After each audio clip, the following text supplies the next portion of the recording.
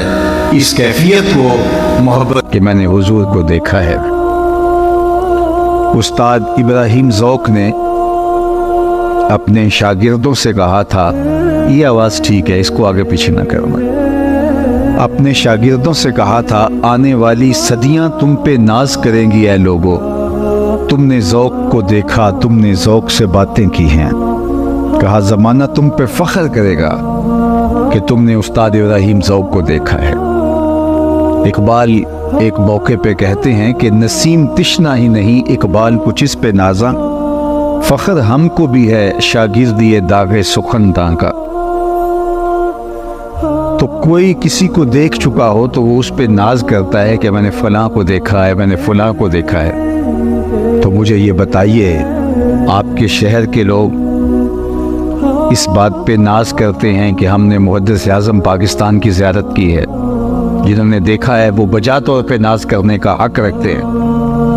تو جنہوں نے ایک عاشق رسول کو دیکھا تو ان کی آنکھیں اس بات پہ اپنے لیے اعزاز اور فخر کا تقاضا کریں اور کہیں کہ ہمیں یہ ناز ہے کہ ہم نے حضور کے اس عاشق صادق کو دیکھا ہے۔ تو جس نے کسی شخص کو دیکھا ہو وہ ناز کرے، اور جس کی آنکھوں نے جمال محمد مصطفیٰ کو دیکھا ہو تو وہ اپنے مقدر پہ کتنا ناز کرے گا۔ تو حضرت ابو طفیل صحابی ہے، اور اس وقت دنیا سے صحابی ایک ایک کر کے رخصت ہو چکے، اور یہ آخری صحابی ہیں روئے زمین پہ۔ تو حج کے موسم میں حاجیوں کے پاس آ کے کہتے ہیں اونچے ٹیلے پہ کھڑے ہو کے، لوگوں صرف میں رہ گیا ہوں جس نے حضور کو دیکھا ہے، اور کوئی پوچھنا ہے تو پوچھ لو، پھر تمہیں کوئی صحابی نہیں ملے گا۔ تو لوگوں کا ہجوم ان کے گرد جمع ہو گیا۔ جنہیں حج کرنے کی سعادت نصیب ہوئی ہے وہ جانتے ہیں کہ حج ایک سالانہ عبادت ہے جو سال میں ایک بار ہی ہوتی ہے۔ تو حج عمومی طور پہ زندگی میں لوگ ایک بار ہی کرتے ہیں، اللہ کچھ خوش نصیب لوگوں کو بار بار بھی یہ سعادت عطا کرتا ہے۔ تو حج کے موقع پہ ہم نے دیکھا ہے کہ کوئی عالمانہ وضاقتہ کا شخص مل جائے تو لوگ اس کو حج کے مسائل پوچھتے دکھائی دیتے، چونکہ اکثر لوگ پہلی بار گئے ہوتے۔ لیکن اگر کوئی ہر سال بھی جاتا ہو تو جس طرح عید کے موقع پہ عید کا طریقہ بتانا ہی پڑتا ہے، تو حج کا طریقہ بھی ہر بار تازہ کرنا ہی پڑتا ہے۔ تو حج کے موقع پہ کوئی شخص مل جائے تو لوگ اس کو گھیر لیتے ہیں اور حج کے مسائل پوچھتے۔ اب ایک صحابی مل گیا ہے تو لوگوں نے حج کے مسائل پوچھے ہوں گے کہ تم نے حضور کو دیکھا ہے، حضور کو حج کرتے دیکھا، کیا طریقہ تھا وقوف مزدلفہ کا، وقوف عرفات کا طریقہ کیا تھا، حضور نے رمی جمار کیسے فرمائی ہے، قربانیاں کیسے کی ہیں، طواف زیارہ کیسے کیا ہے، رکن یمانی پر حضور رکے ہیں نہیں رکے ہیں، حجر اسود کے بوسے کس طرح حضور نے لیے ہیں، مطاف میں حضور کا انداز طواف کیا تھا، اللہ کے محبوب علیہ الصلوۃ والسلام کے خطبے کے مندرجات کیا تھے جو مقام عرفات میں حضور نے دیا۔ صحابہ نے ایک ایک چیز پوچھی ہوگی، لیکن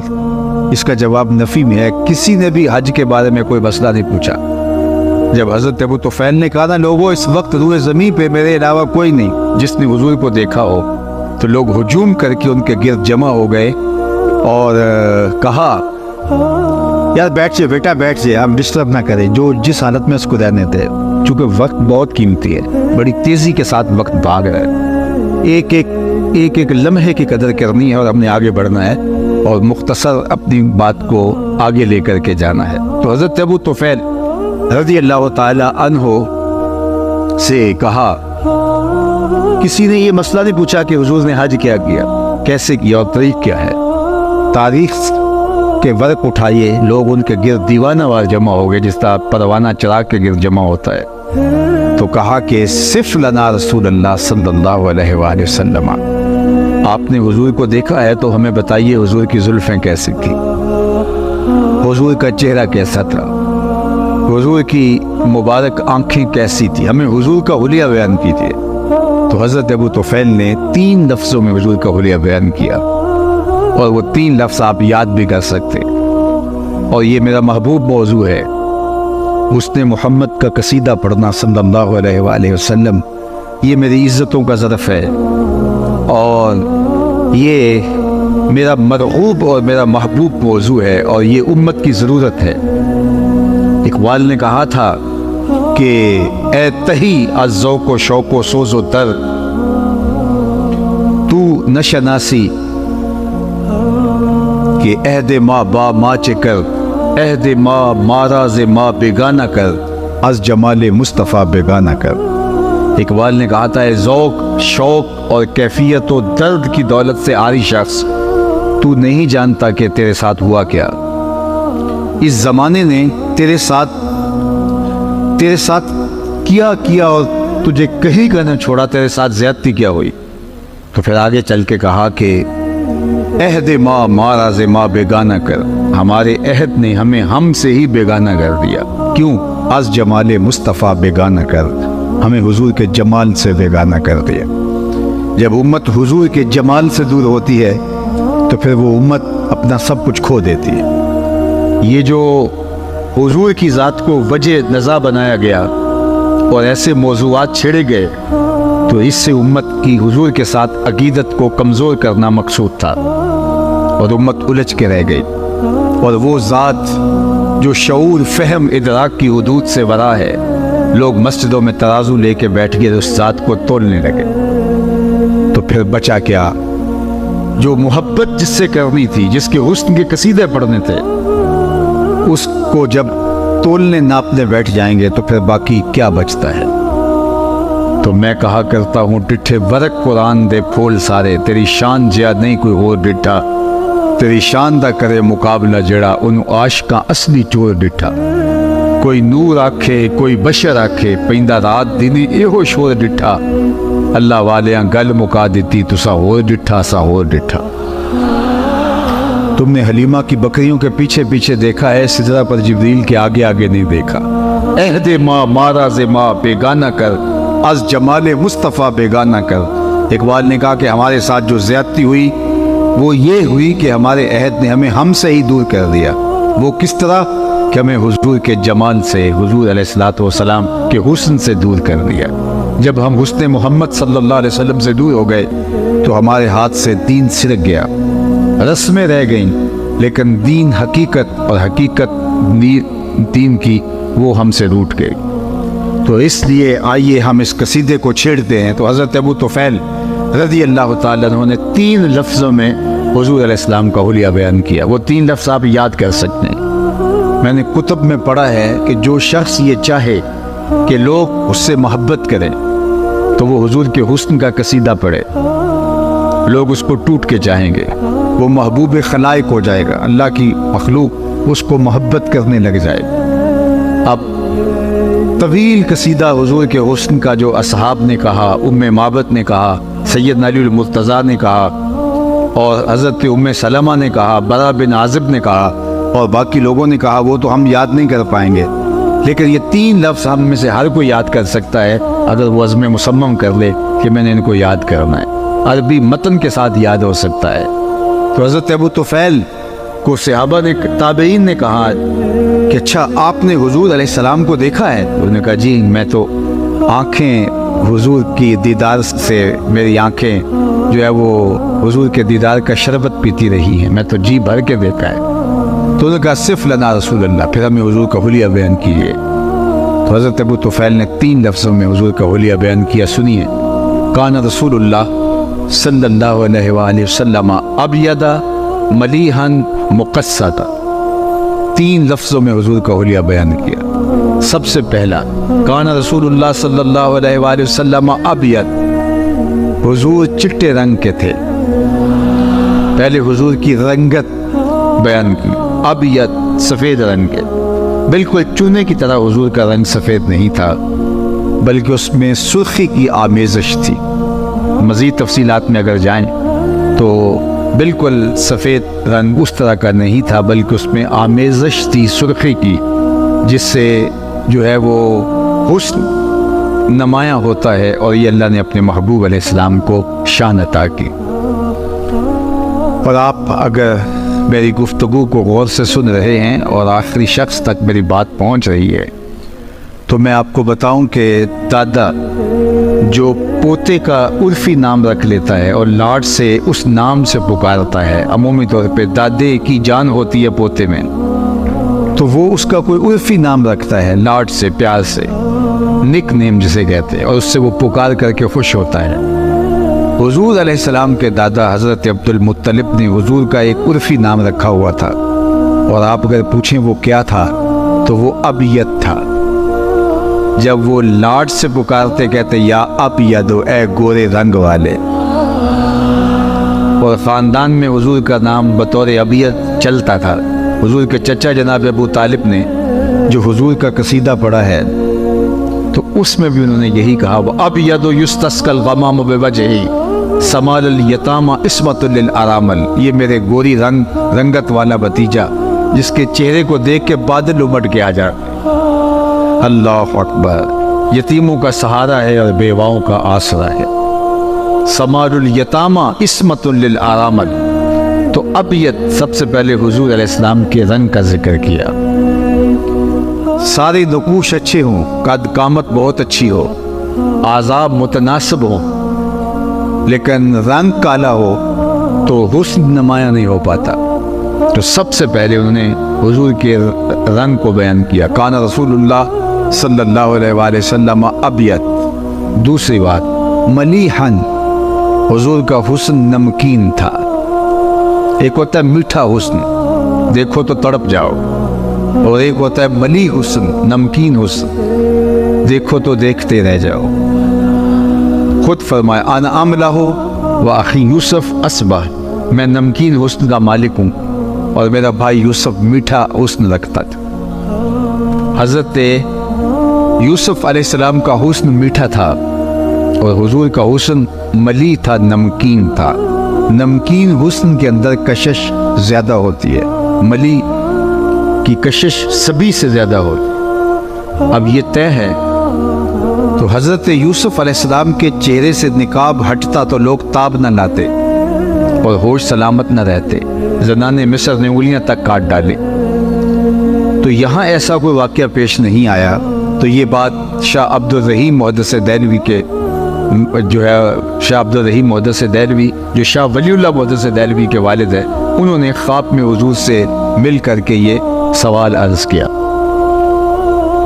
اور یہ بات ذہن میں رکھیے کہ جس نے خواب میں حضور کو دیکھا اس نے میرے حضور کو ہی دیکھا۔ فرمایا جس نے مجھے خواب میں دیکھا اس نے مجھے ہی دیکھا۔ شیطان خواب کے اندر آ کر کے بھی میری مثل ہونے کا دعویٰ نہیں کر سکتا۔ جس نے مجھے دیکھا اس نے مجھے ہی دیکھا۔ اب شاہ عبد الرحیم محدث دہلوی جو والد ہے شاہ ولی اللہ محدث دہلوی کے، یہ کہتے ہیں میں نے خواب میں حضور کی زیارت کی اور میں نے حضور سے کچھ سوال کیے، حضور نے ان کے جوابات ارشاد کیے۔